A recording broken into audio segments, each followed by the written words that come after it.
I think day 4 has just been uploaded, so this is day 5. Officially, I have no idea, I've completely lost track, but I'm pretty sure this is episode 5, day 5, the 5th video that will be going on the YouTube channel.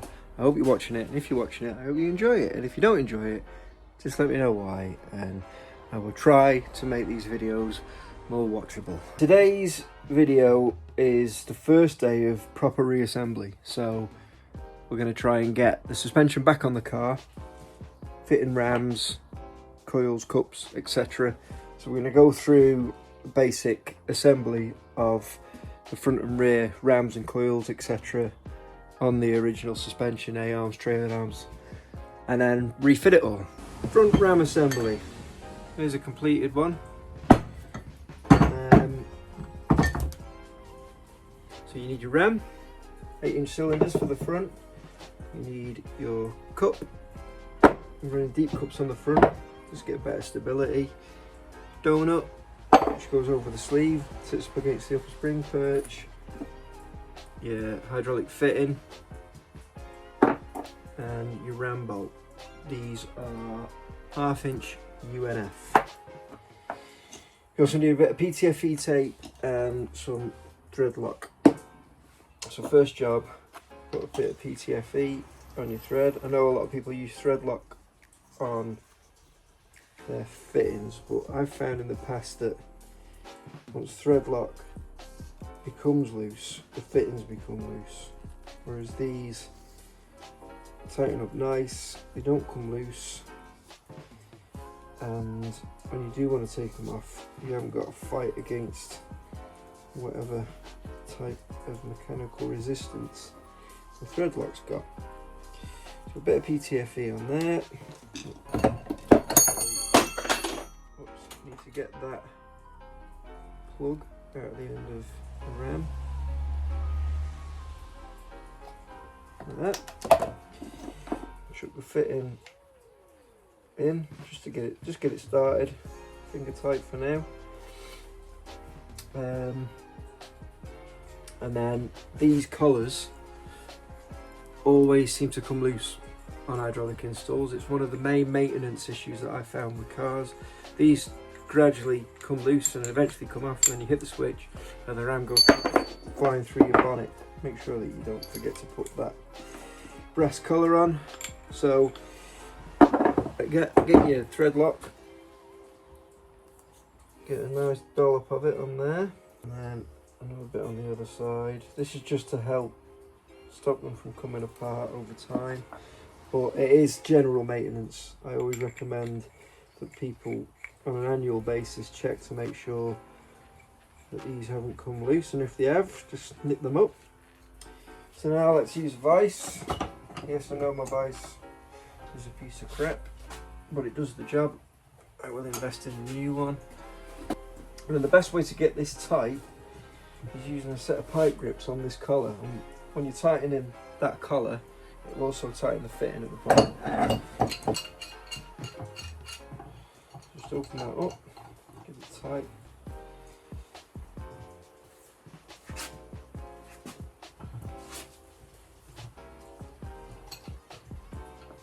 You just go until it feels tight.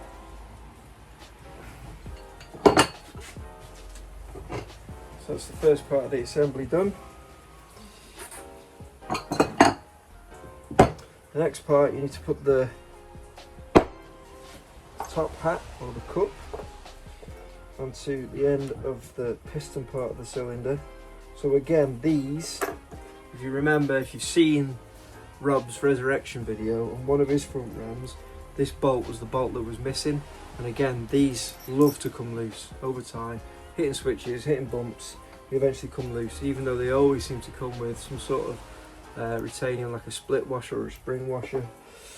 They always seem to come loose, so again, I like to use a bit of thread lock on them. So stick that over there, as you just see the threads in the end. Just put the thread lock in there first, because otherwise it just gets scraped off in the top hat. So there's a dollop of thread lock in there.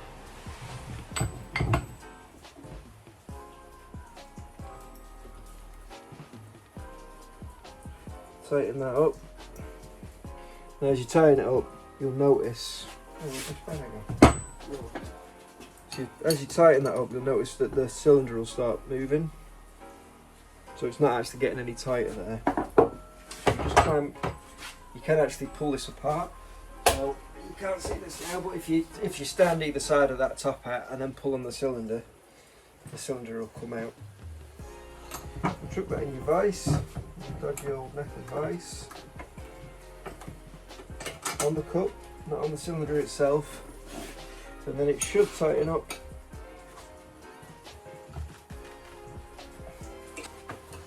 Because of that spring washer, it tightens up onto the cup. And that ram now isn't spinning.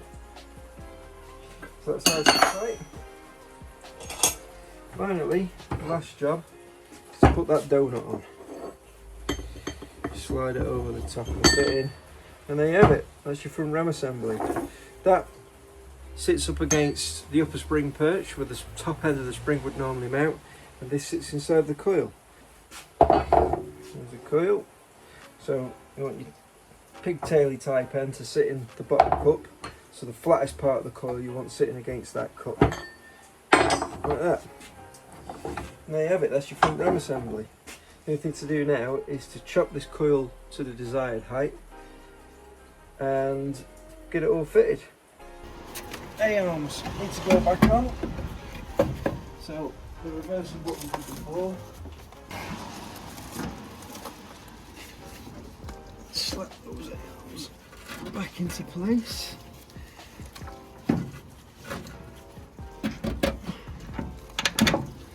one bolt through, that's the second bolt through, so just get the nuts started on the side.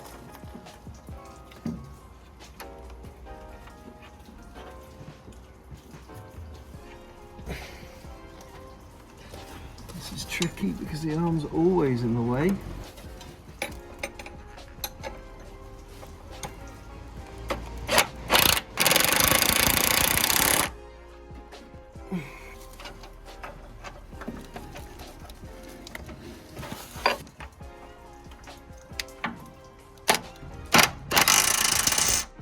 These are another thing that love to come loose. I'll set the switches, so these need to be tight and checked up on frequently.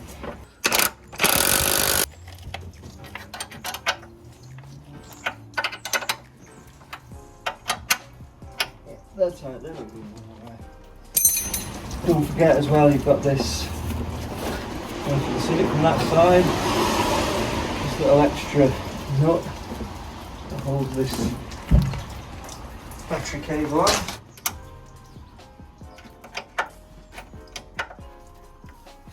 Let's get the arm back on. Slide that.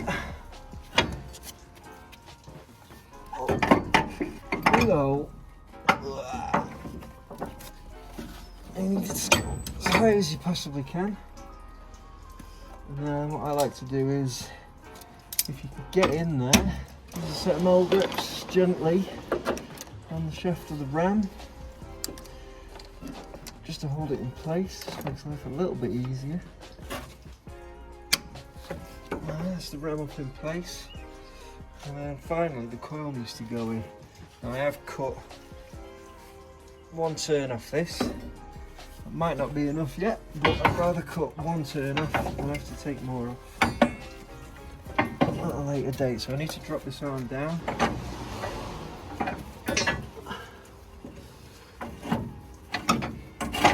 I want that pigtail of the coil to sit up against. You can't see it there, but there's a, I'll just tilt the camera down, there's a flat edge that the pigtail can sit in. Take that cast nut off. Oh.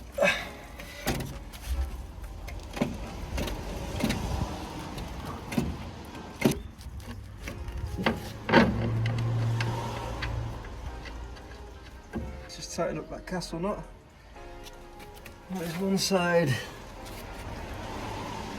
assembled.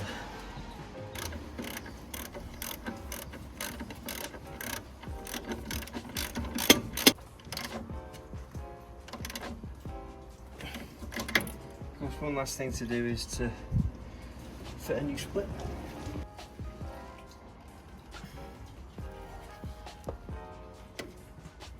Gosh, new split pin in.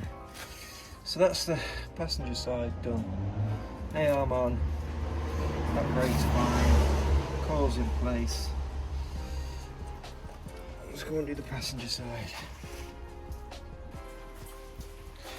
So after a bit of a struggle, both front rams are in, nice and snug, the arms are on. Around this side, I have a similar struggle getting them bolts on. It's difficult with the arm in the way. I've refitted the brake line as the factory location for now. Seems like there's enough slack on it, and that's with the arm all the way down against the frame, so that's at full lift. There's enough play in that. That's with one turn of coil cut off, and that'll be the first trial run to see how it sits. So onto the rear rams. Same again with the fitting. PTFE tape. Take that plug out. Like that. And a thread lock on the collar.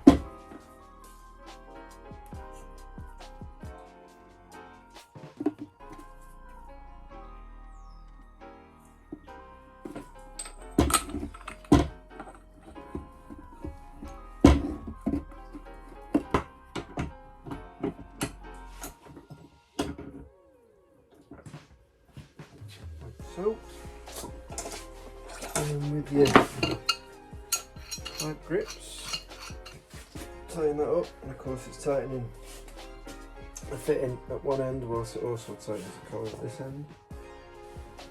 Another maintenance task to do with your lowrider is to keep checking that these collars are tight. They will work themselves loose over time. And then the power balls. Get your power ball welded to your trailing arm. There, and how the power ball works is it sits in there. This obviously needs to be filled with grease. The ram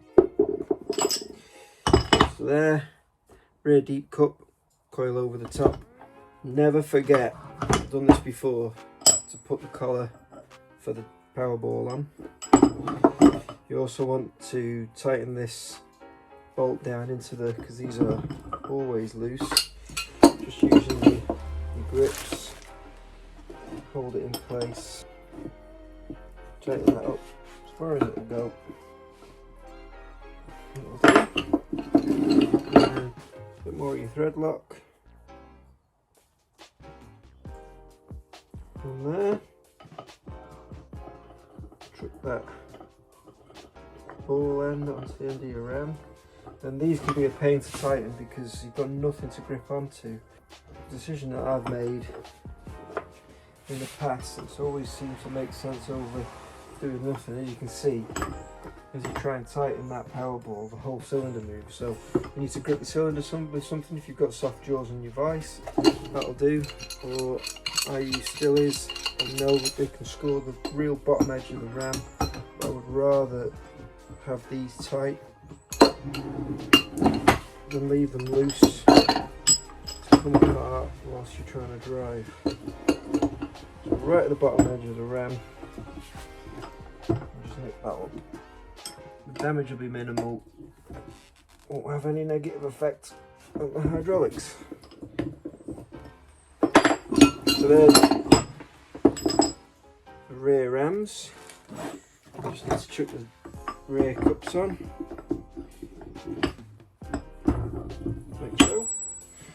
So now I need to cut the coils down to a length. So that's how they sit up through the trunk floor. Coil sits here, fitting into the boot or into the trunk. You just tighten that up. There's a little grub screw in the side of there to tighten up to stop it from coming loose. And of course your grease nipple. This one's packing with grease as well, some lithium grease.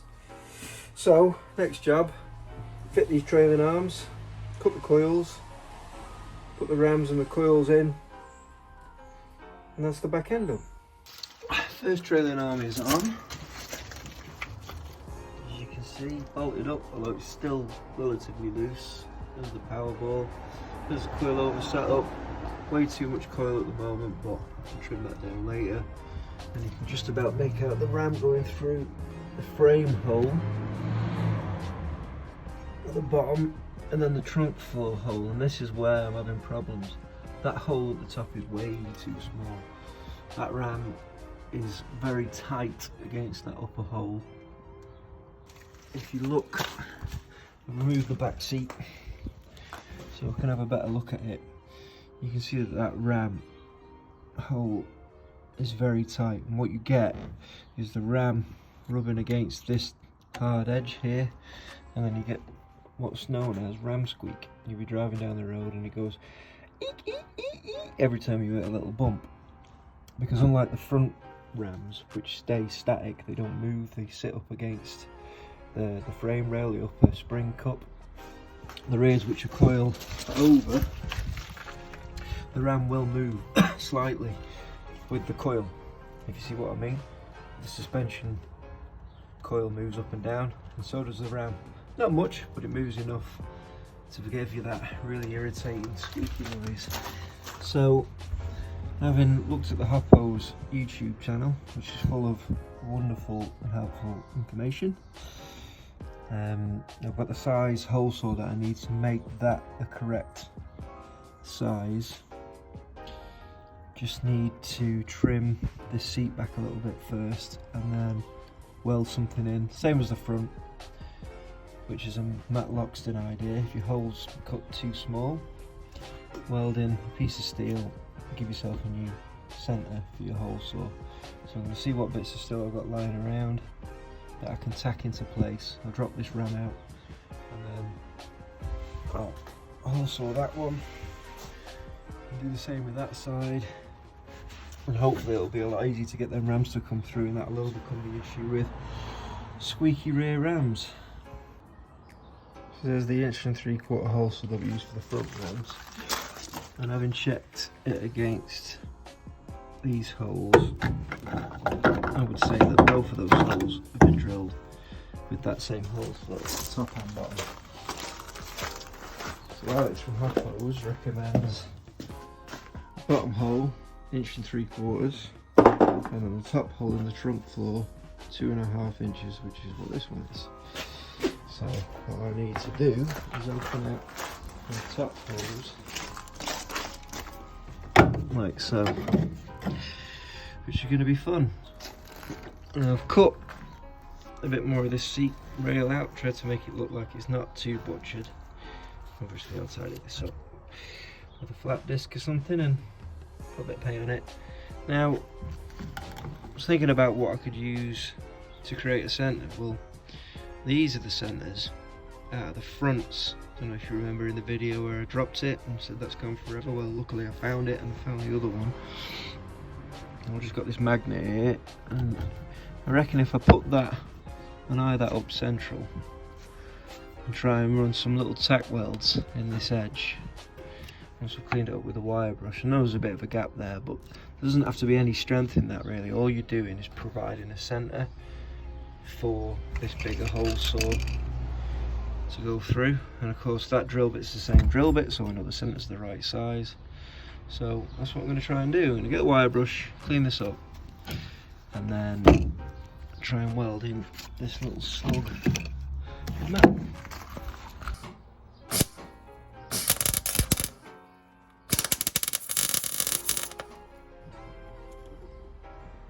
That's one, hopefully that will hold.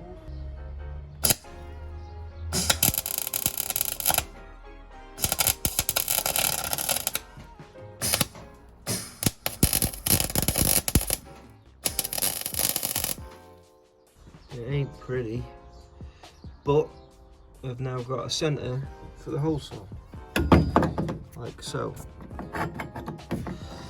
So now, a bit of cutting oil and the drill, and a nice slow and steady cut through that trunk floor.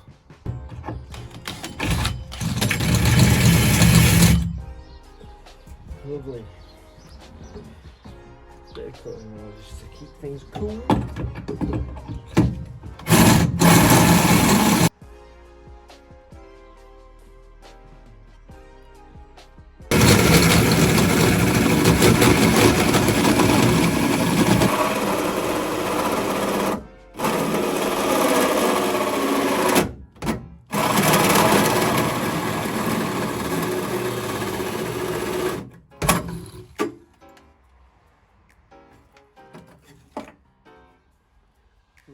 second piece of steel in there.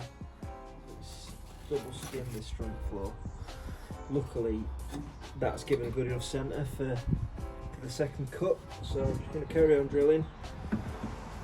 Take the second part out. It's nearly all the way through.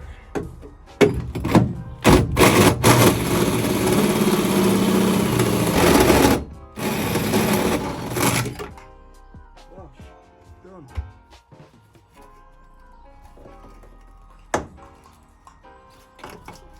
There's the two bits of steel. See you later, knobhead.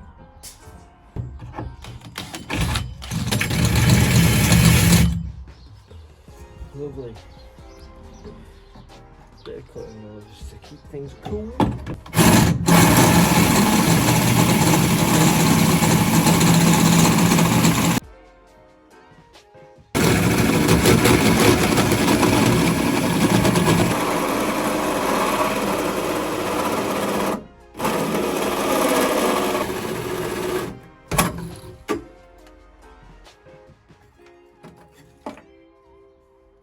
There's a second piece of steel in there.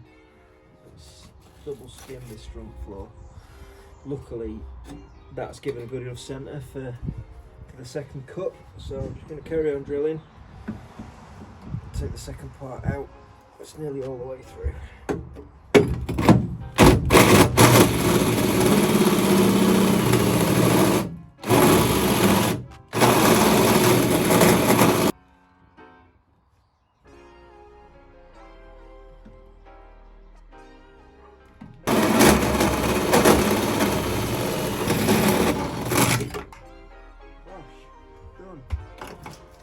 There's the two bits of steel.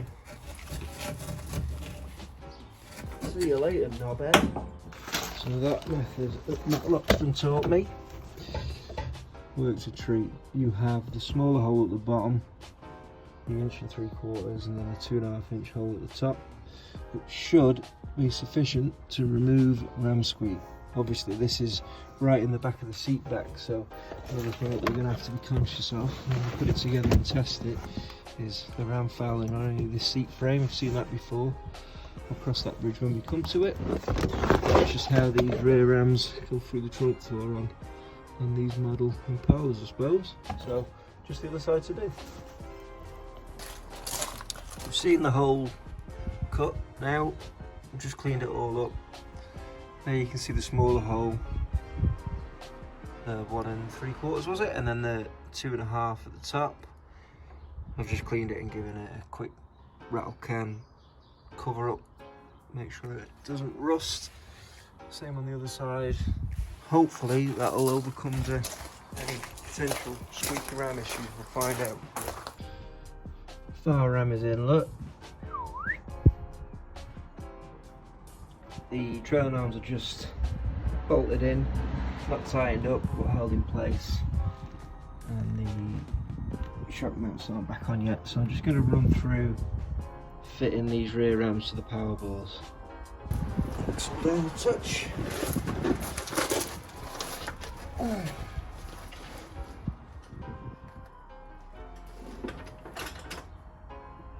Should be easy enough.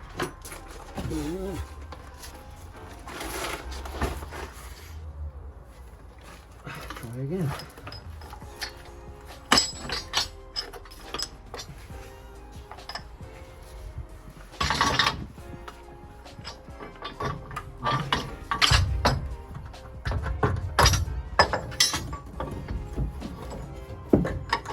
There. That just tightens up using fingers to start with, as long as the threads are nice and clean. Sorry, the angle's gone. There you go, it's better. So yeah, there's the ball sat in the cup. This needs preloading with grease, or you can use the grease nipple, which is at the bottom there. If you can just make it out. Well, the nipple's not in yet, I didn't want to damage it whilst fitting everything else, because they're only brass. So that's it. Ram goes up through the hole in the trunk floor at the top. I don't know if you can see that. So there's the top of the ram, and there's the fitting, and there's the hole in the trunk floor. So it's just a case of, I'm going to take this out, just lift it out gently, pack this with some grease, and tighten this up with a set of pipe grips, and that's the rear end together. And that concludes whatever the current episode of this build video is. As you can see, I'm in my evening wear because I forgot to film an outro to this whatever episode I'm doing an outro to. I can't remember the number of it, but I can remember that it was way longer than I thought it was going to be. It was way more complex getting the ramps fitted. There's loads of footage that I had to cut out of me just struggling and dropping things and swearing, getting frustrated. It was filmed over 2 days. It should have taken one really, but with the issues with cutting out them holes in the trunk floor, just extra work that I wasn't expecting.